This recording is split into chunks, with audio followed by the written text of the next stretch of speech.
Good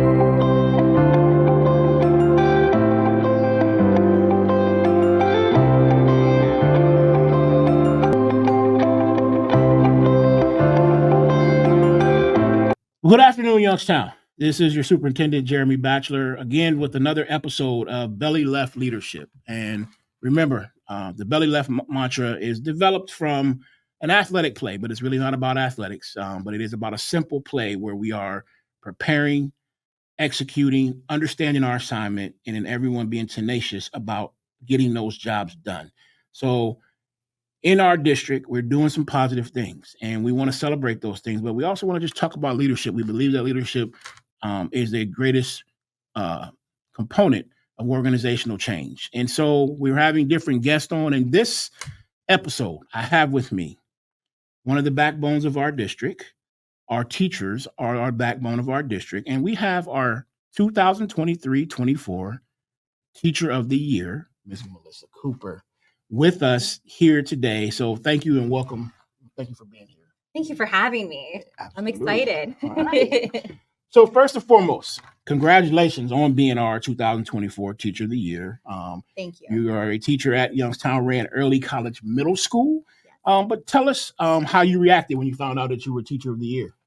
I was shocked. You were shocked? I was shocked. I was surprised. I was contacted and they told me that I got that. And of course I went straight to the principal and I said, Dr. D. And I said, did you know? And she's like, no, what? And so I told her and, there were some tears and we were very happy and excited. And, I'm just very happy that I can represent, Rec Middle School like this and that the parents and the students are happy. Absolutely. Not only Rec Middle School, but the entire district. So thank you. Thank you.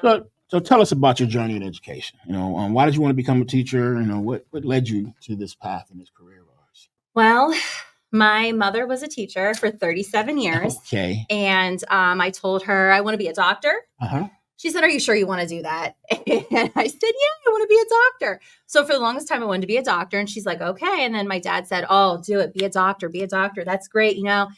So then I started tutoring students. Okay. Going to work with Mom, tutoring those students and working with them every day. And then I kept going back. And then it just kind of fell into place where it was so rewarding.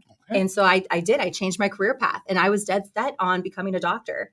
And then wow. It's the most rewarding job ever. Even to this day, I still feel so excited and so happy to know that I'm helping these kids. Shout out to Mom for being the best recruiter to recruit folks into our profession. And the enthusiasm and passion that Melissa has, it's infectious. I feel the same way about our chosen path. But we've taken a beating a little bit in education, and some folks don't feel like I've tried to get all three of my children to go into education, and they're like, Dad, no, I'm good. So, Mom, you've done a great job of recruiting, and now I know that Melissa's doing the same thing. So, we're glad that you made that path change. So. Thank you. I am too. Yeah. So tell us, how do you create a positive and engaging environment for your kids? So it has changed over the years. I had, traditional classroom when we first started out, Mm-hmm. The tables and the chairs, the desks and everything like that. And then I remembered when I was in school right. And, I like to be comfortable and we were just never comfortable. So in my classroom, I have what we call flex seating. Okay. So I have couches, I have bean bags, I have saucer chairs, we have carpets, we have two tables and we have regular chairs, but we also have stability balls.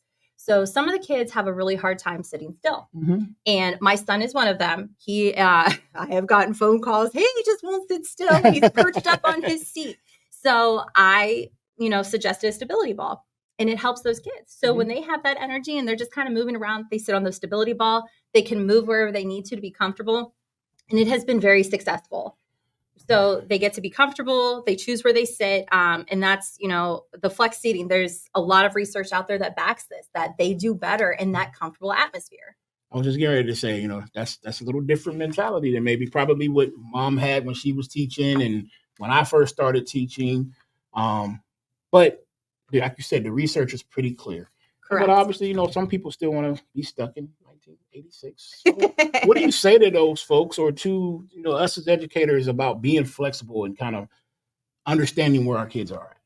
So, in regards to the classroom setting, I've had, some teachers say, well, why do you do this? I just think it would be chaos. And, we have those conversations. And I said, well, look at some of those kids. Look at one class in particular. Pick out one kid who can't sit still.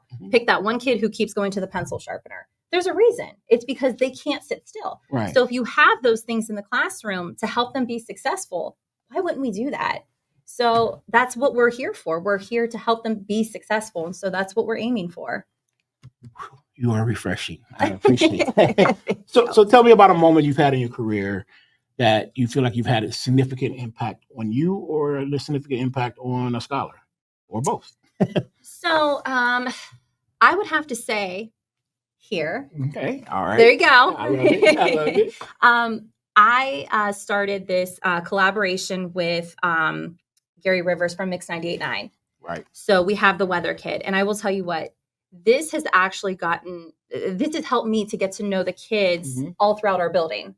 Not just my grade level or the kids that I've had before, but I did not have those 8th graders before. So I get to meet these 8th graders because what we do is we start with 5th grade. We have one 5th grader who was chosen to go to the to the Mix 98.9. Right. So then we move to 6th grade, then 7th grade, then 8th grade. So I get to meet these kids. I get to learn about them. Right. I talk to these families. I still talk to some of these parents, and they check in. Hey, have you seen my son today? How's he doing? I'm like, oh, I saw him. He was running down the stairs. They're like, oh, you tell him. So I did. I'm like, hey, I talked to mom. And they laughed. They're like, you're still talking to my mom. So it's just so funny. But I love this partnership that we started with Gary Rivers. And I have to thank him because we are doing something really fantastic with Absolutely. this. We had one kid, and this was like the biggest success story. We had one kid, his name is Zeke. He went on to the radio show. Right. And after we left, he looked at me and he said, Mrs. Cooper, this is what I want to do. This is the career I want. Oh, absolutely. You can ask him. Yeah. You can ask him. And I told Gary, I said, you just encourage this boy to do this. This is his future. This is what he wants. And he is always in the play. Right. He's always involved, enthusiastic. So he absolutely has a career in this. So that's what he wants to do now. So he always says, hey, did you talk to Gary? And we laugh about it. I'm like, yeah, I told him. He's like, okay. So he wants to go back on because he said this is what he wants to do with his life. So he's got it figured out. I love it. So tell me about how you connect. I heard a lot about relationships and kind of, developing those relationships. But tell me, just how do you create and collaborate with your colleagues and with families, and even maybe your building administration, to create an environment at your school? So, those positive relationships are so important. They always have been. And I am very fortunate because I have, Dr. D and we have Mrs. Yank, and together, female power, they do such an amazing job. They do. And the way that they run that school is just, it's like no other. Okay. And I'm not knocking anybody else at all because I respect everybody. Absolutely. I really do. And I've been very happy here in Youngstown. But I will tell you what, my team, my 5th grade team, we are close. Okay. We are so close. Yeah. And we have a relationship inside the school and outside the school. And that's very important. I mean, we could call each other at any time and say, hey, listen, we're doing this, we're doing that. How can we, bring this into the classroom? What can we do?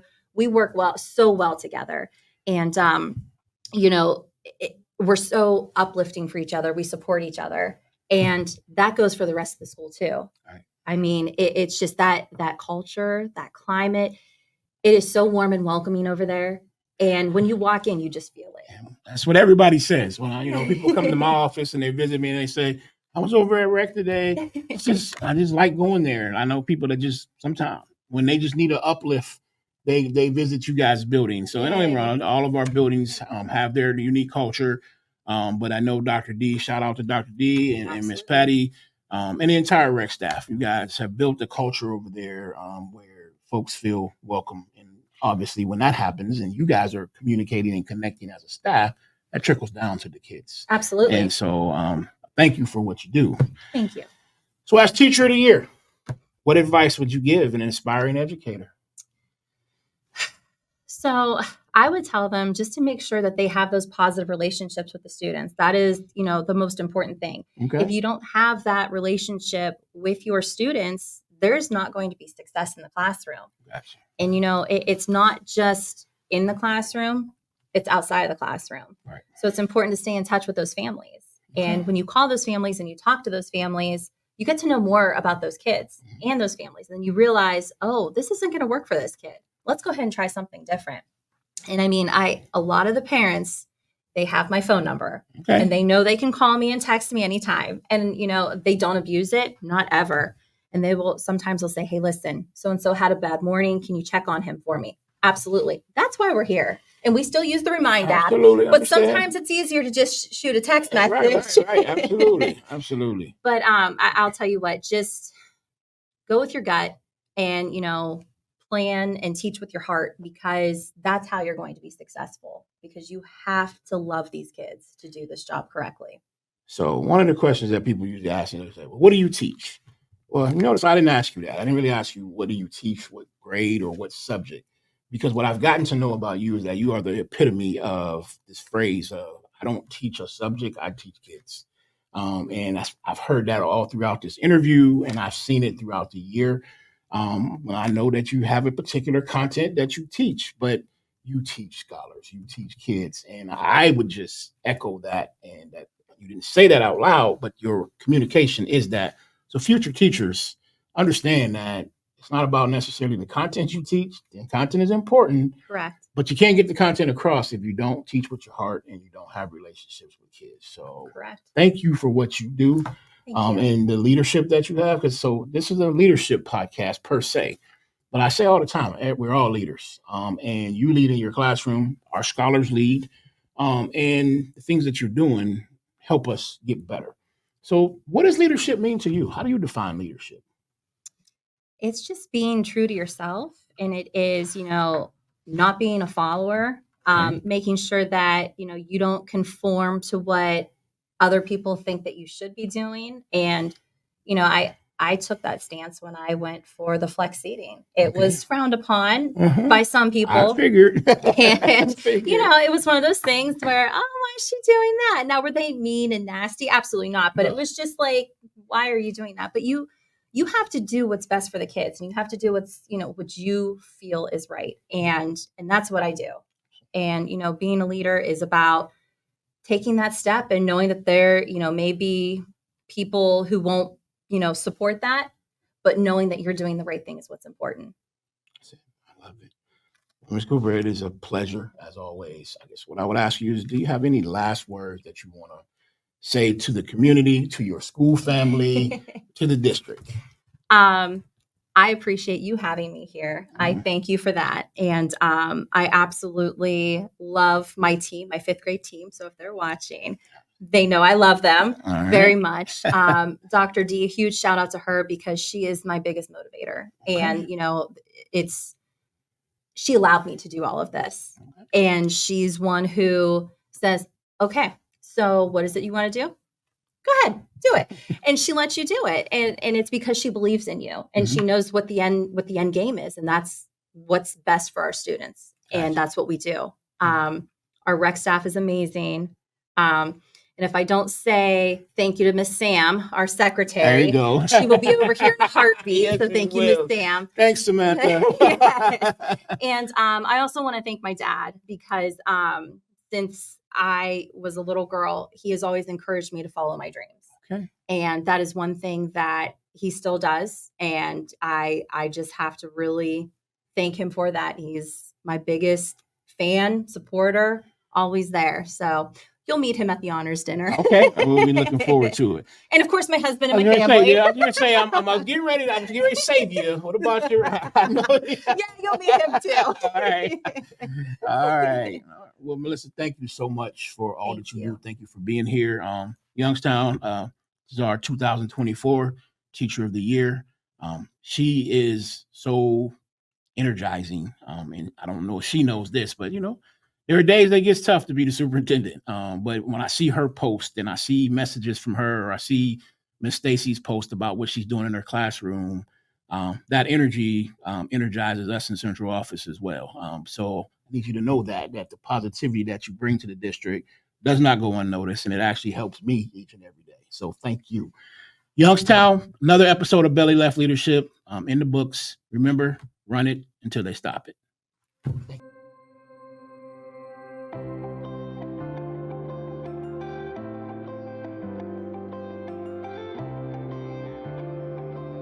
This podcast is the property of Showfit Broadcasting and Youngstown City Schools.